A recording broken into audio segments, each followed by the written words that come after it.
Hello दोस्तों, अब मैं आपको बागेश्वर धाम सिद्धपीठ के बारे में बताऊंगा कि यहाँ पे जो दिव्य दरबार लगता है उसमें आप कैसे शामिल हो सकते हैं। तो उसके लिए आपको टोकन लेना पड़ेगा पहले। तो टोकन 1 महीने बेसिस में 1 दिन वितरित किया जाता है। तो वो उसकी जानकारी आपको सिद्धपीठ की वेबसाइट पे मिल जाएगी कि किस दिन टोकन वितरित होना है, या फिर आप सोशल मीडिया अकाउंट से भी आपको पता चल जाएगा, या फिर आप डायरेक्ट मोबाइल नंबर पे फ़ोन लगा के ही पूछ सकते हैं किसी से भी कि किस दिन टोकन वितरण होना है। वहाँ पे नंबर लिखे रहते हैं मंदिर के पास। तो आपको उस दिन टोकन लेना पड़ेगा। टोकन का भी जिस पर भगवान की कृपा हो जाती है उन्हीं को टोकन मिलता है। बहुत ज़्यादा भीड़ होती है, लाइनें बहुत ज़्यादा लगती हैं। कहाँ से टोकन बाँट दें, किसको टोकन मिल जाए, किसी को कुछ आइडिया नहीं रहता। जिस पर भगवान हनुमान जी की कृपा हो जाए उसी को टोकन मिलता है। उसके बाद आपको टोकन मिल जाएगा। टोकन में दिन और समय होगा, किस दिन आपको आना है, किस समय आना है। तो 12 बजे तक वहाँ पे आएँ और दरबार में शामिल हो। वहाँ पे हमारे जो महाराज श्री जी हैं, धीरेन्द्र कृष्ण गर्ग जी, तो वो आपको, आप जब दरबार में शामिल होंगे, आपकी जब नंबर आएगा आपका टोकन नंबर, तो एक एक मतलब पेपर पे वो सब लिख देंगे पहले से, पर्चे पे, लिफाफे पे, कि आपको समस्या का कारण क्या है, निवारण क्या है और आपकी क्या कामना है। आप जो भी आपके मनोभाव होंगे अंदर से, वो पहले से ही लिपिबद्ध करके लिख देते हैं। जब आपका नंबर आएगा, आपको बुलाया जाएगा, तो आप देखेंगे कि आपके जो मनोभाव हैं, जो आप समस्या लेके आए हैं, वो पहले ही लिपिबद्ध है या लिख दिया गया है।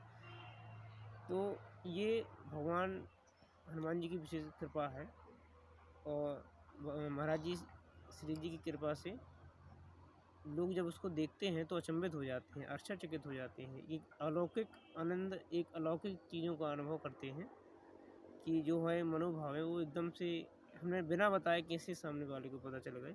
तो ये यहाँ का आश्चर्य है, बहुत बड़ा आश्चर्य है। अब अच्छे-अच्छे लोग, अच्छे-अच्छे साइंटिस्ट सब फैले हैं यहाँ पे। ये भगवान की कृपा है। उसके बाद आपको आपके कार्य के हिसाब से, आपकी कामना के हिसाब से, समस्या के हिसाब से आपकी पेशी लगाई जाएँगी। यहाँ पर ऐसी मान्यता है, हनुमान जी यहाँ पे मजिस्ट्रेट के पद पर हैं। तो आपकी अर्ज़ी लग गई है, मतलब आपकी फ़ाइल लग गई है, अब आपको पेशी करने आना है। आप पेशी करने आएँगे तो फिर आपका कार्य सफल होगा, या फिर जो आपकी मनोकामना है, जो समस्या है, वो आपका काम सिद्ध हो जाएगा। तो आपके कार्य के हिसाब से 5 दिन की, 7 दिन की, 11 या 21 मंगलवार को आना पड़ता है, और उसमें आपको महाआरती में शामिल होना पड़ता है सुबह 6 बजे, और 5 पाठ हनुमान चालीसा ही करना पड़ता है, 21 परिक्रमा लगानी पड़ती हैं बागेश्वर बालाजी की। तो ये इतना करना पड़ता है। यदि बाई चांस आप नहीं आ पाए एक दिन, तो महीने में आपको 1 दिन तो आना ही पड़ेगा, या फिर 2 माह में 1 दिन आना पड़ेगा, या फिर 5 माह में 1 दिन आना पड़ेगा। लेकिन आना अति आवश्यक है, ये तो आपको इतना करना ही पड़ेगा। इसके साथ ही आपको कुछ चीज़ों का प्रतिबंध भी रहता है या परहेज़ रहता है। जैसे लहसुन, प्याज, मांस, मंदिरा, ये चीज़ें आपको नहीं खानी चाहिए, और नियमों का भी पालन करना पड़ता है कि हमें इस मंगलवार को जाना है, इस हमारी ये पेशी है। तो ये सब चीज़ें हैं। तो यदि आप इतना करते हैं, तो हमारे महाराज श्री जी, धीरेन्द्र महाराज जी, उनका कहना है, और यहाँ के भक्तों का भी दावा है, यदि आप अर्जी लगाते हैं, पेशी करते हैं और नियमों का पालन करते हैं, तो आपकी हर मनोकामना, हर इच्छा पूरी होगी। आपका कोई सा भी दुःख हो, चाहे दैविक हो, चाहे दैविक हो, चाहे दैहिक हो, चाहे भौतिक हो, आपकी सभी समस्याओं का निवारण होगा। और आप यहाँ पे आएँगे तो एक अलग ही आनंद, एक अलग ही चीज़ों का अनुभव करेंगे। तो बाई रोड अगर आप आना चाहते हैं तो छतरपुर से मात्र 35 किलोमीटर की दूरी पर है पन्ना रोड पे, और पन्ना से 50 किलोमीटर की दूरी पर है गंज। इसके अलावा खजुराहो से अगर आप आना चाहते हैं तो 25 किलोमीटर की दूरी पर है। तो या बाई रोड आएँ या बाई ट्रेन आएँ, train Chhatarpur station, Khajuraho station, Satna station, Mahoba station ये पास में है। सब 50-100 किलोमीटर की दायरे में है। इसके अलावा बाई एयर आना चाहते हैं तो यहाँ पे खजुराहो हवाई अड्डा है, वहाँ पर आप आएँ। वहाँ से मात्र 25 किलोमीटर की दूरी पर बागेश्वर धाम सरकार है। तो आप आएँ, दर्शन का लाभ लें, और यहाँ पर लंगर चलाया जाता है।